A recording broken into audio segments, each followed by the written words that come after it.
Dragon, lagi palang dinadalaw si Luffy? Bali nagumpisa nga itong chapter 1101 sa scene sa Gowa Kingdom 3 years ago. Ipinakita nga na nagpa-practice itong si Luffy ng atake niya. Specifically, itong Gomu Gomu no Battle Axe. So dahil nga sa nakita natin si Kuma sa last chapter na papunta na sa isla na to, ipinakita nga na napansin niya itong nagtitraining na si Luffy. Pagkakita nga ni Kuma kay Luffy, bigla niyang naalala yung napag-usapan nila ni Dragon nung time na nasa Revolutionary Army pa siya. At ito nga yung patungkol sa pagiging pamilyar daw ni Dragon sa Gowa Kingdom. Meron nga daw siyang napuntahan na village sa malapit at may napansin daw siyang bata doon. Pero bago pa nga matapos itong si Kuma sa sinasabi niya, bigla nga siyang binara ni Dragon at sinabi na kung ipagpapatuloy pa daw ni Kuma itong kinikwento niya, mas mabuti pa daw na patayin na lang siya neto. So nagulat nga itong si Kuma sa sinabi ni Dragon. Kaya naman tinanong nga niya to kung ano daw bang ibig sabihin neto. At dito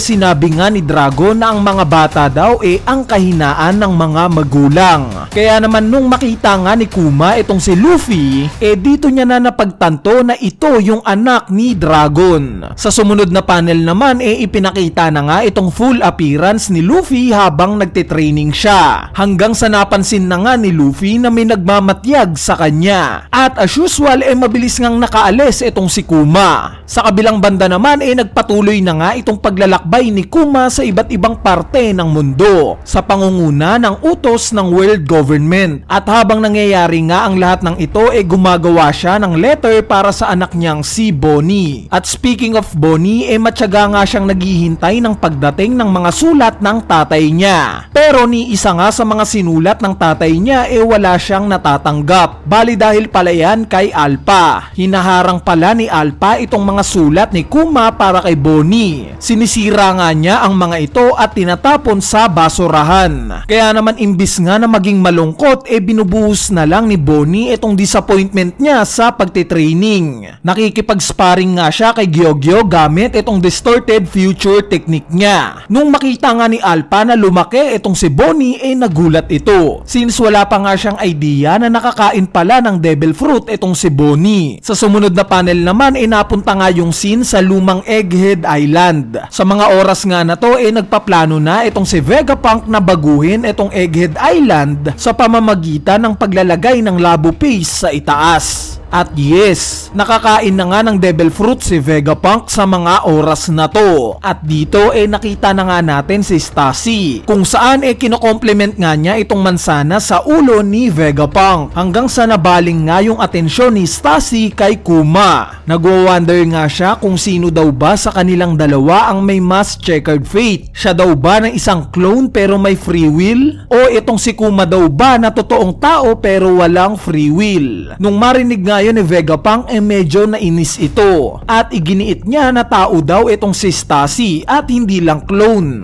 At dito napatanong na nga si Kuma kung ano daw ba ang i-expect niya kung matanggal na itong free will niya. Ang sinabi nga lang ni Vegapunk basically daw na mawawala itong pagiging human nature ni Kuma. Mawawalan na nga daw siya ng empathy, memories at kung ano pang nararamdaman niya. Kaya naman habang may free will pa nga daw itong si Kuma sulitin na daw niya dahil meron na nga lang daw siyang 1 taon para maging tao at malaya kung ano ang gusto niyang gagawin. Nung marinig nga yun ni Kuma na-motivate ito at sinabing gusto niya pang magsulat ng magsulat para sa pinakamamahal niyang si Bonnie. So dumating na nga ang 9th birthday ni Bonnie at hindi pa rin siya nakakatanggap ng sulat galing sa tatay niyang si Kuma. Hanggang sa lumipas na nga ang 6 na buwan at ganito pa rin ang sitwasyon. Si Kuma naman ipinakitang tumutulong pa rin ng palihim sa Revolutionary Army. So despite nga ito sa sitwasyon niya sa world government, pero ayaw nga niyang makipag-contact sa Revolutionary Army. Syempre dahil sa kasunduan nila ni Saturn at naiintindihan naman ito ni Dragon. Sa sumunod na panel nga ipinakitang fully healed na itong sakit ni Bonnie. At dahil dito syempre gusto niya nang lumaya at umalis sa simbahan. Pero hindi nga yun pinayagan ni Alpha. Since ang utos nga sa kanya niya kailangan daw munang umabot sa 10th birthday itong si Bonnie bago siya tuluyang palayain. Sa kabilang banda naman sinabi nga ni Queen Dowager Connie na nakatanggap daw siya ng intel na itong sila Alpha pala mga tauhan ng world government. Nagtataka nga siya kung bakit daw ayaw palayain itong si Bonnie. Samantalang magaling naman na daw ito sa sakit niya. Kaya bakit hihintayin pa daw itong mag-birthday? At isa pa malabo nga daw na hindi magpadala ng sulat si Kuma. Since alam nga niya na mahal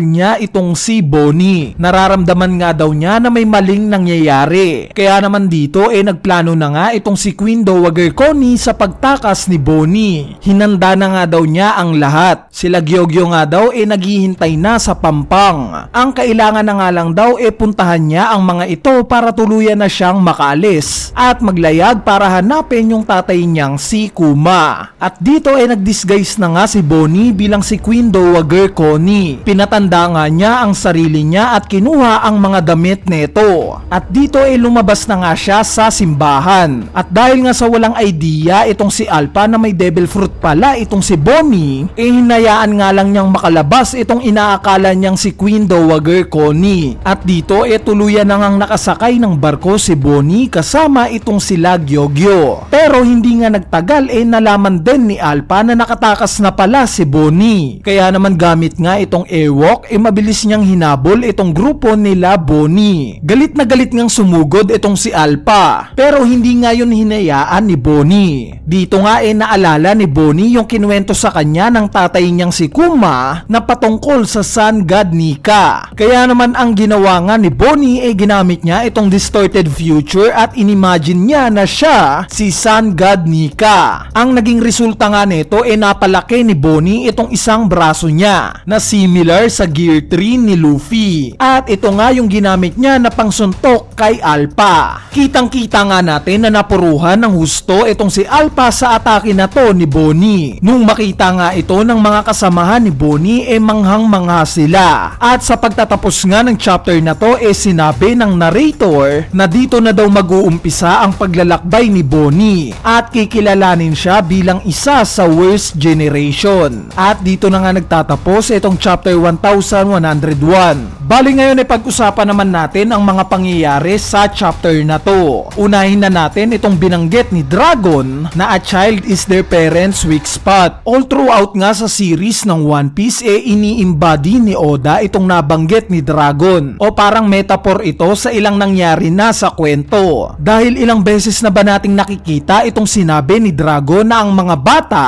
ang kahinaan ng mga magulang. Diba maraming beses na? Nandyan nga yung pagkamatay ni Belmir para sa mga anak niyang sila Nami at Nojiko. Nandyan din yung pagkamatay ni Whitebeard para sa kinikilala niyang anak na si Ace. Yung pagkamatay ni Nico Olvia para kay Robin. Yung pagkamatay ni Tom para kay Frankie. At marami pang iba. Kaya naman sa mga susunod nga na chapters wag na tayong magtataka kung at some point mapunta itong si Dragon sa sitwasyon na papapiliin siya sa kung ano ang ililigtas niya. Ito bang sarili niya? Itong anak niya na si Luffy? Or itong kinikilala niyang anak na si Sabo? Anyway, sa part naman ng pagpapadala ng mga letters ni Kuma para kay Bonnie at hindi nga ito natatanggap ni Bonnie malamang na nakita nga ito ni Bonnie sa mismong memories ni Kuma. At sa palagay ko ito yung main reason kung bakit natin siya nakitang umiyak during chapter 1078. Finally natanggap na rin niya itong sinasabing pagmamahal ng tatay niya. Sa part naman ng susunod na chapter malaki nga ang posibilidad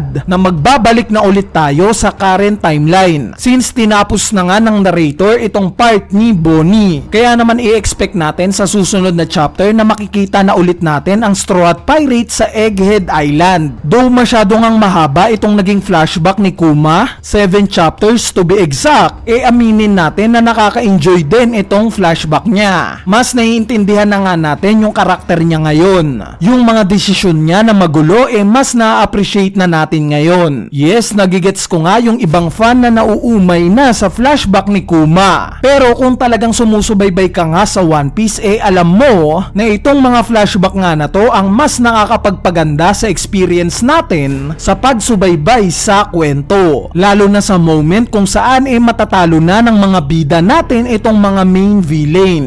Di ba nakakasatisfy? Anyway, ayan na nga yung review natin patungkol sa chapter 1101 at sana na-enjoy nyo. So yun lang, peace!